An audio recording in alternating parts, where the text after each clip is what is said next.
it's Debbie, and I am back with more True Crimes of Criminal Minds. And welcome to my channel. If you've never been here before, what I do is I take an episode of Criminal Minds, and then I talk about a true crime case that's either mentioned in the episode, is similar to the episode. Sometimes the episode is actually based on the case that I do. To my returning viewers, welcome back. I love y'all. I am so glad that you're here. This week's episode is number 11 of season 2. And if you've been following along with my videos, you might notice that I skipped one. And I skipped episode 10. It's called Lessons Learned, and it's about a terrorist group. And I don't really feel up to talking about that, so I'm going to skip it. And I'm sure if you're interested, there are plenty of videos, books, movies, documentaries, you name it, it's there about 9/11. I just don't feel comfortable covering it. I couldn't do it justice, and I also don't, it would break my heart if I accidentally offended somebody, because I know there are still families of victims that are still grieving, and it was the worst thing to ever happen on U.S. soil, and I just don't want to do it. I just don't want to do it. I'm sorry, guys. If you want to know, there's other ways to find out, I'm sure. So this week's episode is called Sex, Birth, Death, and Anton Yelchin is in it. I love Anton Yelchin so much. Unfortunately, he's gone now. He was in this weird freak kind of car accident. Was an excellent actor, and I feel like, you know, he could have been like an icon in Hollywood one day, and his life was cut too short, too soon. So this is one of my favorite episodes because of him, and only because of him. Other than that, it's not extremely remarkable episode, other than that. This week's episode, a young man goes up to Reed after he's been lecturing at a college, and he tells him that he has fantasies that he's afraid of, and he's got all these questions for Reed. He wants to know, what's wrong with me? Why am I feeling this way? And so he kind of takes the boy under his wing, and they do some testing stuff that they do at the FBI. I'm not sure what all's done. But there's an unsub at the same time that's unaliving sex workers. So because he has the fantasies, they're testing him to help him, but also to try to figure out if he's the one that is doing the things that are happening to these women, or if he's totally separate from it and it's just a coincidence that he might grow up to do the same thing. So this week, I'm talking about the most prolific serial killer in U.S. history, the Green River Killer, Gary Leon Ridgway.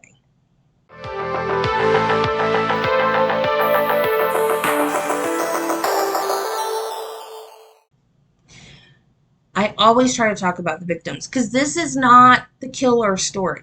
This is the victim story.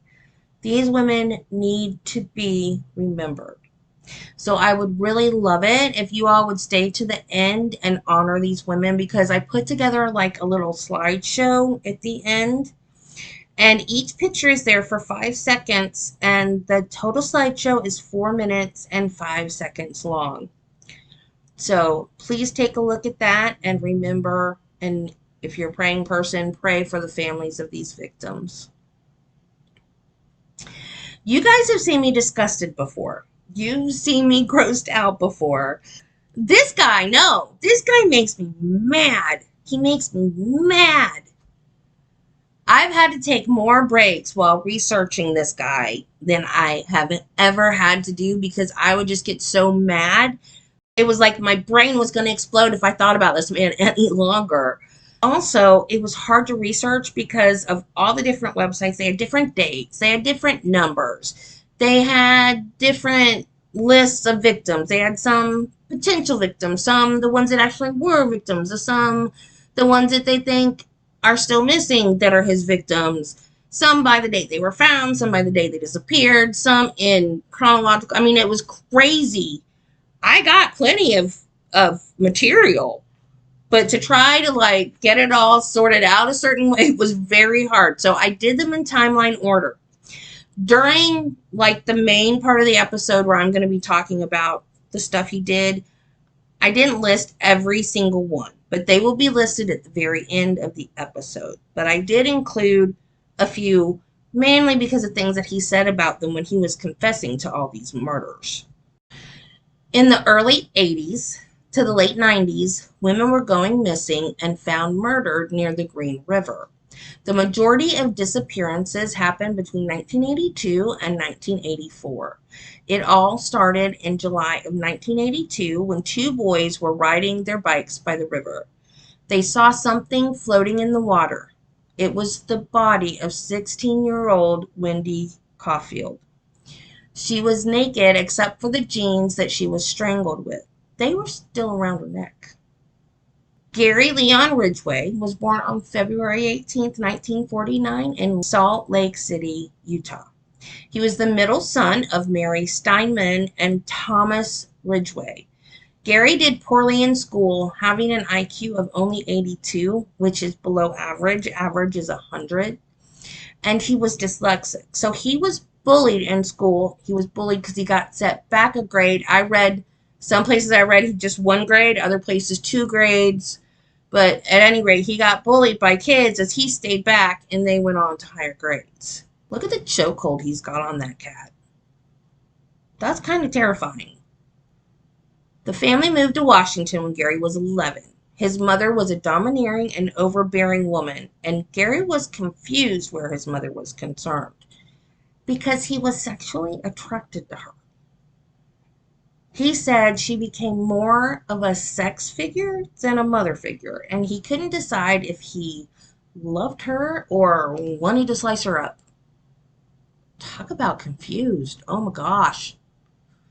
He was a bedwetter till he was 13 years old. And his mom, when this happened, she would immediately take him out of the bed, put him in the bathtub, and wash his genitals herself. He was 13, so he was starting puberty.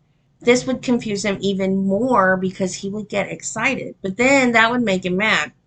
I don't blame him. I understand the confusion. I don't understand how he thought committing murder would clear that confusion up, but he did. When he was 16, the anger and confusion rose to the surface, so he decided to lure a boy into the woods. Now, why he went from boys to girls, I don't know that either, because they kind of pick one and stick with it. But he lured the little boy into the woods. I think somewhere I read that the kid was 6.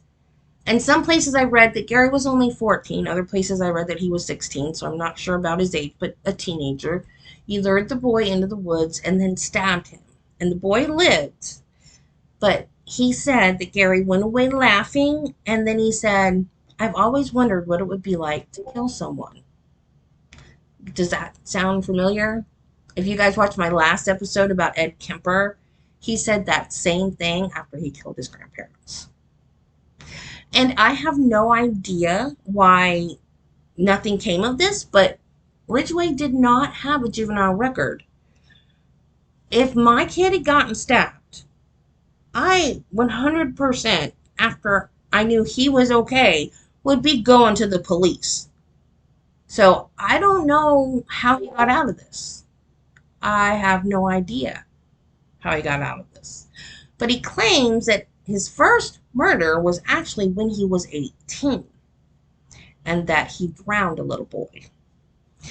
The Vietnam War started in 1969 and Gary joined the Navy before he graduated from high school. He quickly married his 19-year-old girlfriend, Claudia Barrows, and went to war.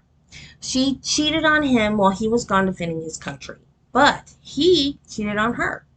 Now, some places I read that he was in Vietnam, others the Philippines, but I did read that he was in active combat, so he was in the Vietnam War. And while he was there, he slept with sex workers, and he got gonorrhea and chlamydia. And his father had always told him about not messing with sex workers, how bad they were, stay away from them, they cause trouble, and don't have anything to do with them. So between getting the STD and what his dad had always told him, he grew to hate sex workers. But at the same time, he still wanted to have sex with them, and unprotected sex, even though he was angry about the STDs. Not surprisingly, his first marriage lasted less than a year. His second wife was Marcia Winslow, and he had a son with her named Matthew. They were married from 1973 to 1981. Gary became very religious during his second marriage. He read aloud from the Bible at home and at work. Now, there's nothing wrong with that. I'm not saying there's anything wrong with that. You'll see why it's wrong in a minute. He would go door to door in the neighborhood and talk about the Bible to all his neighbors. But he still liked sex workers, despite whatever religious beliefs he had. And he believed that it was wrong, he still wanted to do it. He also wanted his wife to have sex with him outside and in public places. Marcia gained a lot of weight during their marriage and had gastric bypass surgery. So then she lost all the weight. And when that happened, guys would look at her when they were out together, and Gary started getting really, really jealous. And it just got worse and worse, and he would accuse her of being with the other men, and it just became a mess. But that's not the only reason why their marriage ended. And the number one reason for divorce is trouble with your in-laws. So this was the main reason why his mom was too involved in the marriage. She would tell them what major decisions to make, what purchases to make. She even told Gary what to wear. He's married and has a kid, and his mother is still controlling him, controlling what he buys, controlling what he wears. And it just eventually everybody just snapped. There was just too much tension in the home. It was like there was a third person in the marriage. So after their divorce, Gary stayed in his son's life. He had weekend visitations with him, and when he took him back to his mom's house and dropped him off, he would just sit in the truck and cry. His son said in an interview, even when I was in fourth grade, when I was with soccer, he'd always, be there for me. I don't think I ever remember him not being there. So by all accounts and his son's account, he was a good father. In July of 1982, two young boys riding their bikes along the Green River, and they saw something floating in the river. 16-year-old Wendy Caulfield. Gary had picked her up, put a jacket over her head, and choked her from behind. He also broke her arm, and he said he heard it snap. He put his full weight with his knee on her arm, and he heard it snap. But he told her he would let her go if she would quit moving. And he lied. Then he dumped her body in the river. 1 month later, 4 bodies were pulled from the river. August 15th, 1982, Deborah Bonner drifted onto a sandbar in the river, and Marcia Chapman, Cynthia Hines, and Opal Mills were found in the river, weighted down with rocks. And Marcia and Cynthia, he put rocks inside of them. And I'm not going to say it. Y'all use your imagination. I'm sure you can figure it out. By now, all of Seattle was afraid. Angry and afraid. By September 25th of 1982, the number of missing girls increased. All of the victims were strangled. Gary said that Giselle Lavarne was an easy kill, and that his urges for killing were greater than his urge for sex. He said that he hated prostitutes and didn't want to pay for sex. He even joked that if they had money, they would be paying for their own murder because he would take their money after he dumped their bodies. All of the bodies were posed except for 4 of them. One was staged with fish and wine around her body and a sausage in her hand for some reason. He would also leave fake clues. He would leave cigarette butts from other people, gum from other people, discarded papers that might have some handwriting on it from other people. Anything he could do, much like the Unabomber. He got hair off of public bathroom floors to put in his bomb. And the Green River Killer did similar by getting discarded cigarette butts and gum and stuff like that and leaving it at the crime scenes. If he got scratched, which he did quite a bit, he would trim their nails so that they couldn't get his DNA. And one time he got scratched so bad that he actually poured battery acid on his arm where the scratch was so it would look like a burn and not a scratch. He claimed not to be that N-word that I hate, y'all, but he would revisit the bodies and do stuff. And if he got hurt while he was moving a body, he just said that he got hurt at work and he would file a workers' comp claim and be able to lay out of work because of his work injury, which gave him time to do more of his favorite activity. In 1982, as more bodies were found, the Green River Task Force was formed. It consisted of 25 experts and law enforcement officers. Now, at this time, Ted Bundy was still alive. He was in prison down here in Florida, and he was awaiting execution. And he got interested in this case. This was kind of like Bundy's last hurrah. So he sent a letter to the Green River Task Force and asked them if they would like his assistance.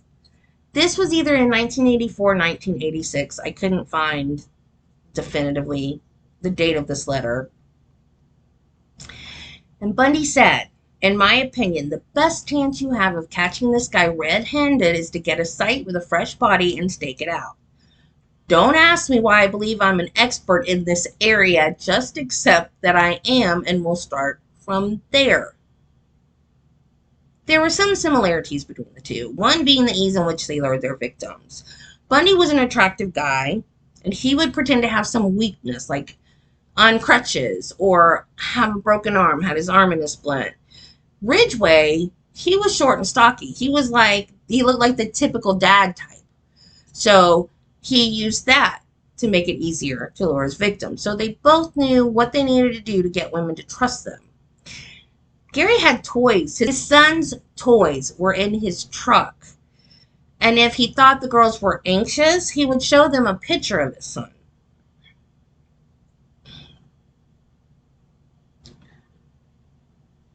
Bundy and Ridgway both reveled in their self-perceived genius.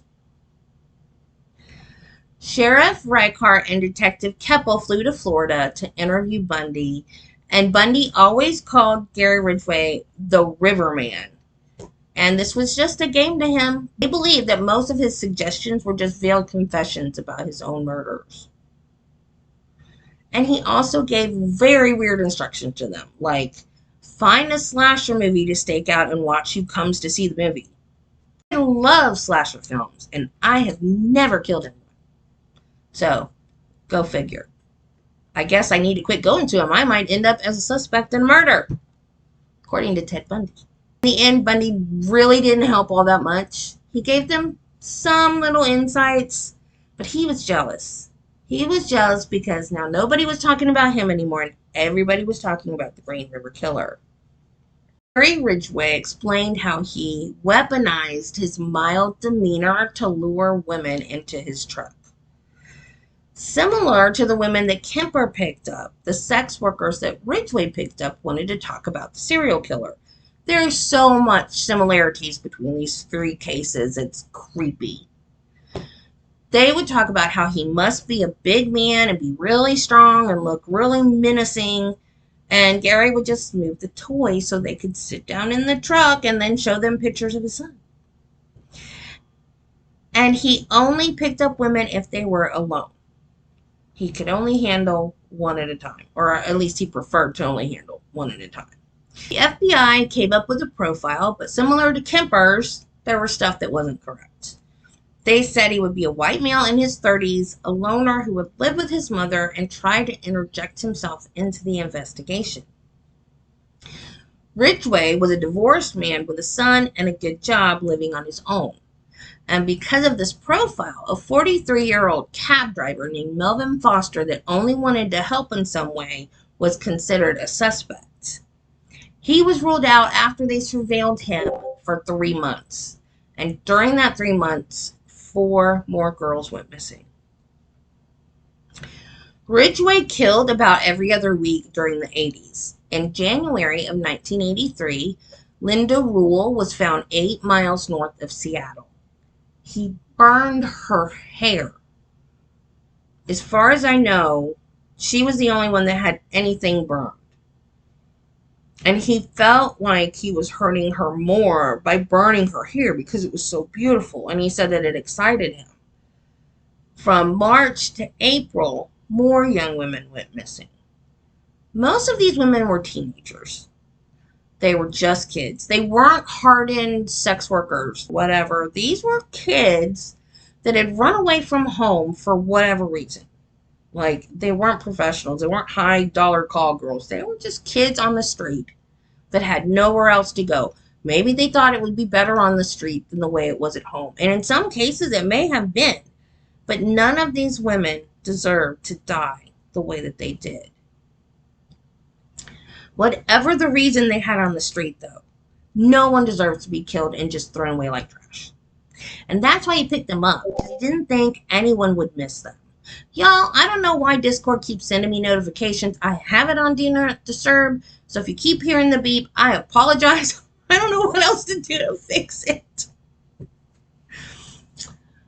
On April 30th, 1983, Marie Malvar was seen arguing with a man in a maroon pickup truck. She was then kidnapped, and her boyfriend happened to see the whole thing go down. He tried to follow the truck in his car, but he lost the truck. So then he went home and he told his dad and asked his dad for help. And then they drove around and looked for the truck, but they were unable to find it too. So then they went to the police, and the police found the truck that they had described to them at Gary's house. So they knocked on the door. They asked him if he knew the girl or anything about an abduction of a girl. And she was actually in the house at the time that the cops were there. And Gary denied ever seeing her, ever knowing her, and the cops believed him. He even took a lie detector test in 1984, and he passed it. The police had no reason to doubt him, so that was the end of that. Gary said that he felt like no one wanted him, and killing the women made the hatred for himself disappear. Which I would think that would have the opposite effect. Like, you're a piece of crap because you're killing all these women. This doesn't make you any better. It makes you worse. But, whatever. He said all of the faces started to become a blur because he had killed so many, and he couldn't get the facts straight. He confessed to over 70 kills, and he said he wanted to get to 100. They could only confirm that 49 women had been victims of the Green River Killer. And for some reason, he was only convicted of 48. So I don't know what's up with that other one.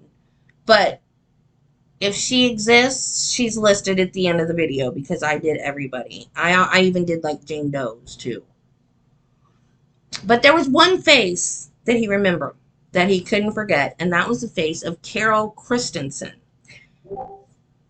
She had a little girl, and he cared about her and said that he dated her about 3 times, and they were together, and he didn't want her to leave, but she worked at a bar, and she had to go to work because she had to work a double shift that night, and he got mad because she didn't have time for him, and he killed her. He dumped her body in Maple Valley, and she was found on May 8th, 1983. She was found posed. This is the one that had a sausage in her hand and a bottle of wine and some fish around her. And they even asked him, why did you do that? Was it some kind, it was to make it look like it was a religious offering or have religious overtones or something? And he was like, yeah. Like, this man was a POS. Oh my God. She'd been strangled, and she had a bag over her head. And he told them he would revisit her and fall asleep in her arms. So by then, there were a total of 23 missing women. 7 confirmed at the time of Carol's death. In August of 83, 16-year-old Shonda Summers was found. By October, 13 bodies had been recovered, but 25 were still missing. He liked to cruise the SeaTac Strip, they just call it the Strip, where there were plenty of young women to choose from. This area was known for sex workers, drug users, pornographic stores, whatever, bookstore, and strip clubs. And he said it was a perfect hunting ground. He made sure that he was clean shaven and well kempt because he said it was easier to get them in the truck that way. Next to be found would be Sandra Gabbard. He said that he once again had toys in the truck, and she asked him to see his driver's license. And I don't know, y'all tell me, I don't know if y'all know, but is that a thing that sex workers do? Like, so the guy can prove he's not a cop or something? I don't know. But anyway, like, why did she have to see his driver's license? That's the part I don't get. But he put his thumb over his name, and his son's picture was on the other side in the wallet. And he made sure that she got a good look at the picture of his son because he figured, you know, she would be more comfortable with a guy that was just a normal person, normal dad, whatever, and then he could take her and do whatever. And why did he cover up his name? Because he knows he's gonna kill her. What was that, in case she got away? Like, so she couldn't go to the police and say this guy just did whatever? I don't know. I have questions. Gary said that he would sweet talk them so he could kill the bitches. And he killed between 20 and 30 of them at his own house. 18-year-old Mary Meehan's body was found in Auburn, Washington, about 30 miles southeast of Seattle. She was 8 months pregnant. He claimed that he didn't know she was pregnant. She was 8 months pregnant. She was showing. There's no way he didn't know. But he claimed he didn't know. And for some reason, he wasn't charged with that. Because unless it wasn't in effect back then, or at a different state, you know, guys, I live in Florida, but isn't it a crime to murder an unborn person? Like, because he killed her, he killed the unborn baby too. So, like, it should have been one of the charges, right? I don't know. In February of 1984, 22-year-old Denise Plager, 19-year-old Lisa Yates, Jane Doe, 18-year-old Cheryl Wims, 17-year-old Dolores Williams, and 26-year-old Deborah Abernathy were found. Everywhere you look, they said there would be people in green jackets that were combing the woods and out-of-the-way areas to look for remains. And these people were the Green River Task Force. And Gary got upset when he saw this because he said they were his possessions, his property. He put them where he wanted them, and he wanted them to stay there. By the end of 1984, 28 bodies had been found, but 16 were still missing. Gary said he had no morals or conscience to stop himself, and that he wanted to be the best serial killer out there. Next found were Colleen Brockman, 15, Terry Milligan, 16, and Carrie Royce, 15. By now, Gary had slowed down to the point that the Green River Task Force thought that he had stopped.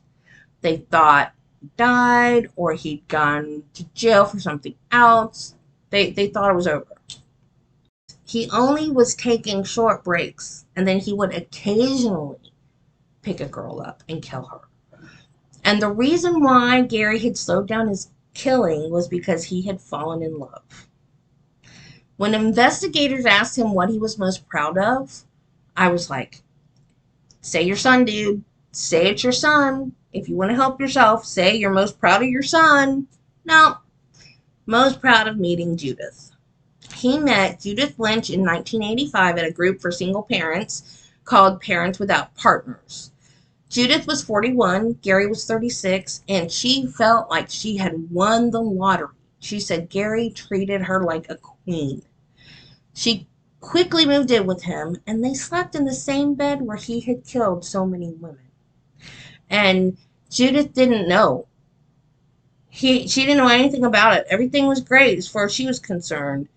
But Gary told them that it would keep him up at night. And he said that he wanted to burn the house down to get rid of the memories.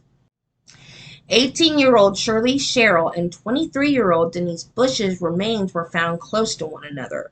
These women were found on or near the SeaTac Strip. 16-year-old Mary West, Sandra Major, 20 years old, another Jane Doe, 19-year-old Tracy Winston, and 19-year-old Maureen Feeney.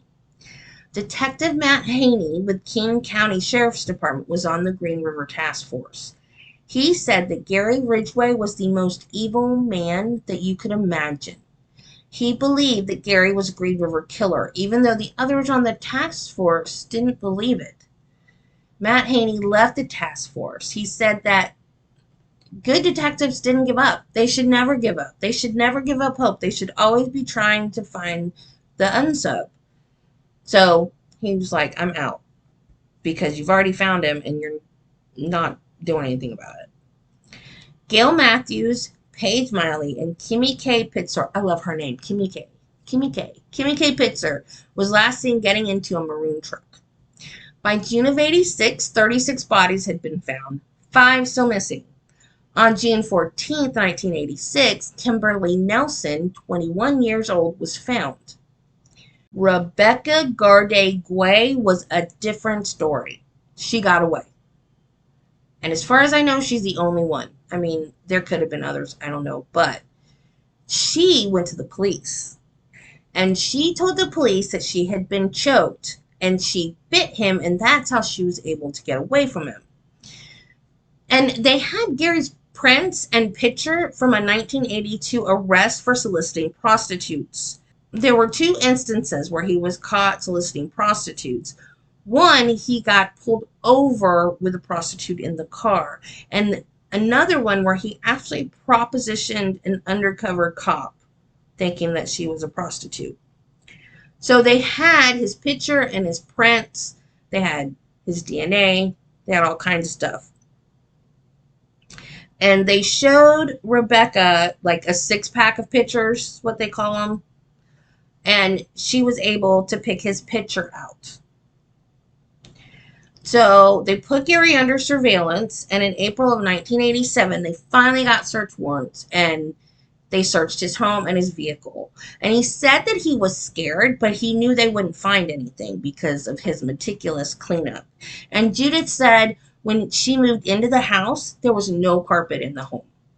And the cops actually told her that he probably used it to roll somebody up in. That's just bone chilling. I still don't see how these women don't know that their husbands are doing this kind of stuff. She said he would leave early in the morning to go to his job, claiming that he was going to get overtime for being in early, and that was the majority of the time that he was doing this. Now, he told Judith, of course he did, that this was all a mix-up and that it wasn't a big deal. And she believed him.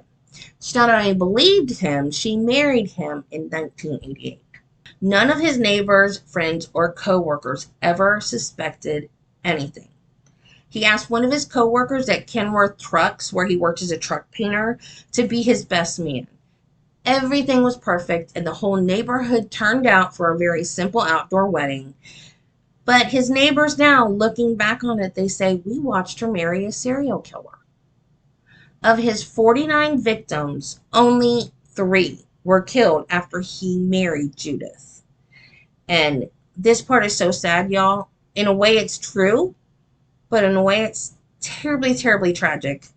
Judith told a local television reporter, quote, I feel I have saved lives by being his wife and making him happy.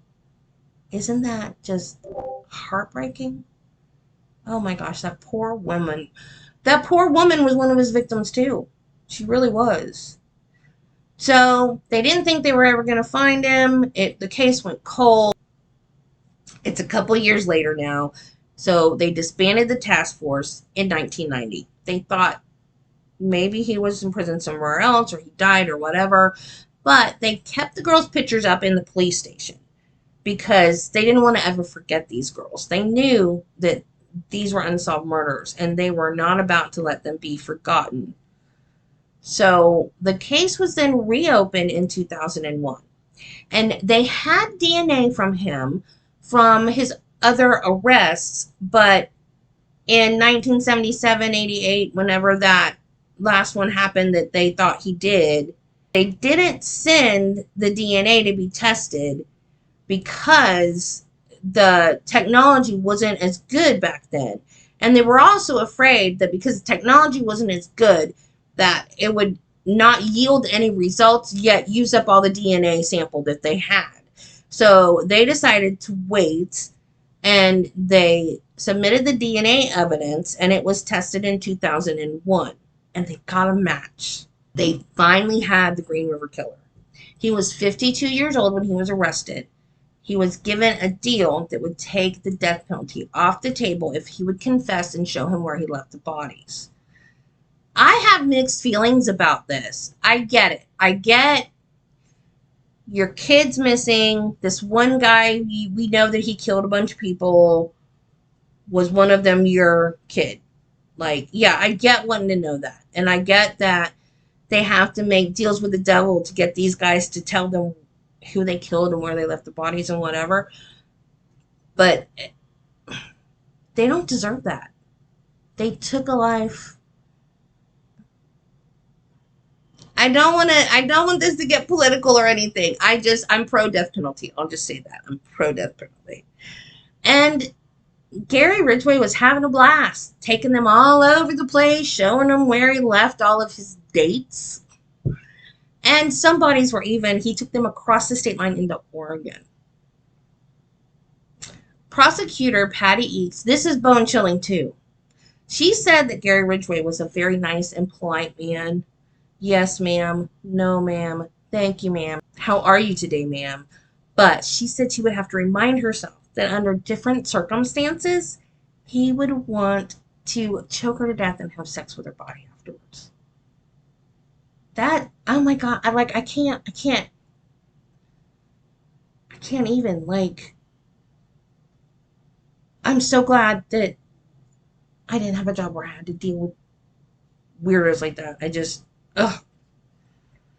So on November 5th, 2003, he pled guilty to, is it pled or pleaded? I keep hearing it both ways. He pleaded guilty to 48 murders, but he actually confessed to over 70. And he said he wanted to get to 100. He got 48 life sentences. They have 49 confirmed. So I don't know where the other one went. 33 of these women that he killed were teenagers. 33. So over half were teenagers. He wrote a 16-page statement admitting to every killing.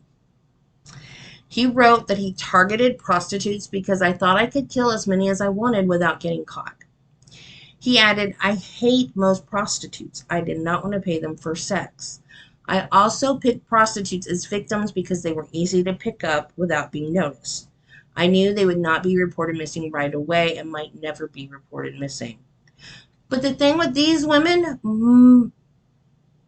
most of them were reported missing. These were young kids that were just, had run away from home and their parents wanted to find them. So his thinking was totally wrong on that end. He readily admitted that murder was the goal even before they got in his car. Quote, in most cases when I murdered these women, I did not know their names. Most of the time, I killed them the first time I met them. I do not have a good memory for their faces. I killed so many women, I have a hard time keeping them straight. In a statement, Ridgway said he dumped his victim in clusters because it helped him to remember their location so he could go back to them. I did this because I wanted to keep track of all the women I killed. I like to drive by the clusters around the county and think about the women I placed there. I got some of the information about the plea hearing from Carol DeRonch's YouTube channel. And if you don't know who Carol DeRonch is, go watch my Ted Bundy video because she's one of the few survivors of Ted Bundy and she has her own YouTube channel. And so that's where I watched the plea hearing. I will try to leave a link in the description for y'all too. And many family members of the victim showed up at his sentencing on December 18th to give victim impact statements. Cherise Wood Summers, sister of victim Shonda Summers, told Ridgway, quote, the same lives that you took seem to be the same lives saving yours. I find that very ironic, end quote. That's what I'm saying. That's what I'm saying right there. Like, they saved his life, literally saved his life because he said, yeah, if you take the death penalty off the table, I'll tell you who they all are. I'll tell you who they all are and where they are. So that's what I'm saying. Like, it's not fair. I'm sorry. I will get off my soapbox. Carol Christensen's daughter told him, "Never in a million years did I think I would be standing up here facing the man who killed my mother. You're a coward. You have useless excuses for what you have done and no remorse." And she's the daughter of the one that he cared about and got mad because she didn't have enough time for him. And she said that she kind of thought she saw some recognition in his eye, like maybe he remembered the little girl that she was. No, I don't know. She never made it clear in anything I read about her whether or not she actually knew him, if she had become known to him or whatever, but she just said that after court, the way he looked at her, she kind of thought that maybe he remembered her.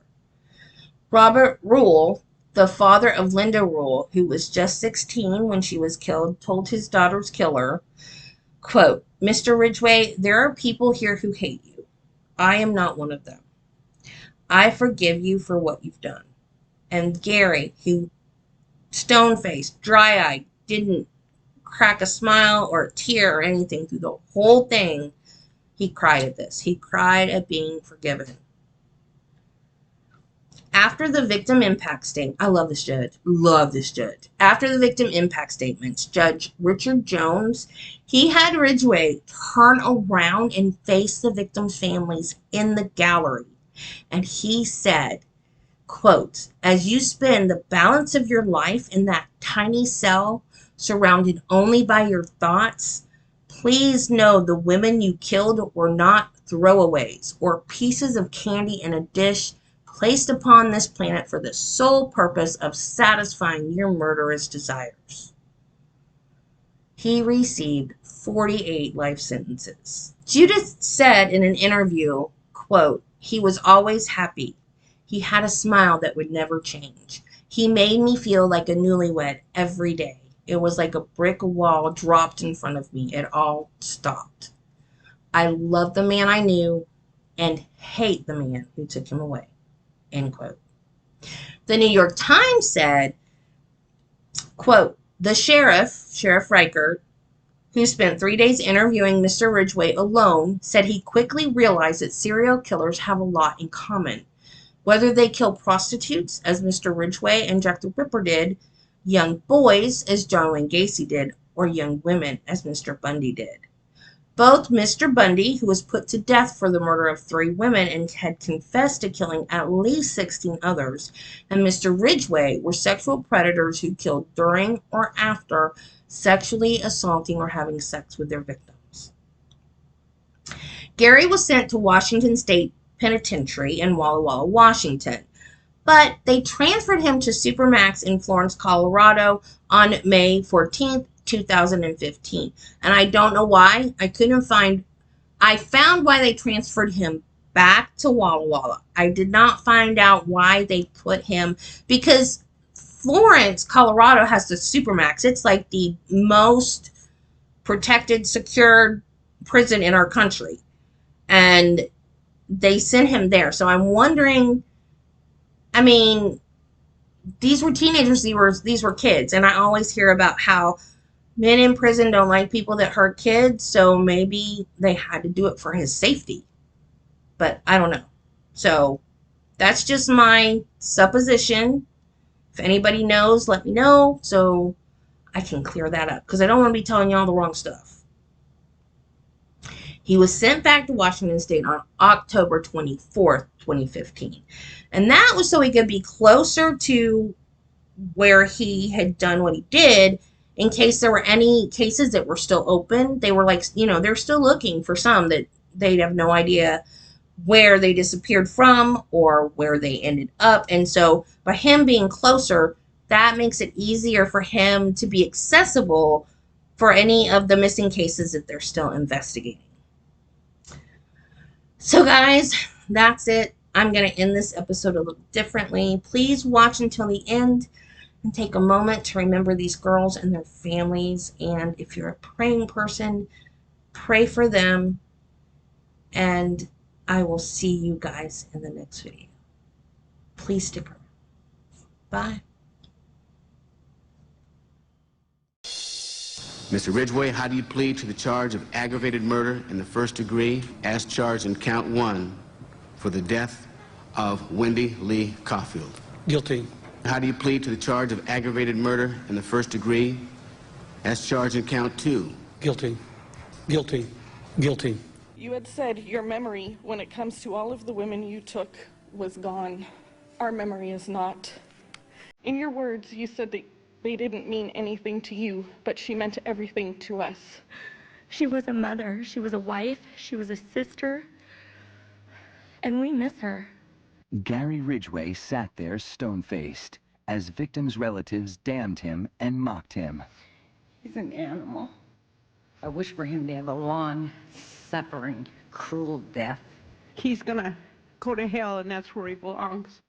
But then the emotionless facade finally cracked when the father of one of his victims appeared to surprise him with a dose of human kindness. Mr. Ridgway, there are people here that hate you. I'm not one of them. You've made it difficult to live up to what I believe, and that is what God says to do, and that's to forgive. You are forgiven, sir.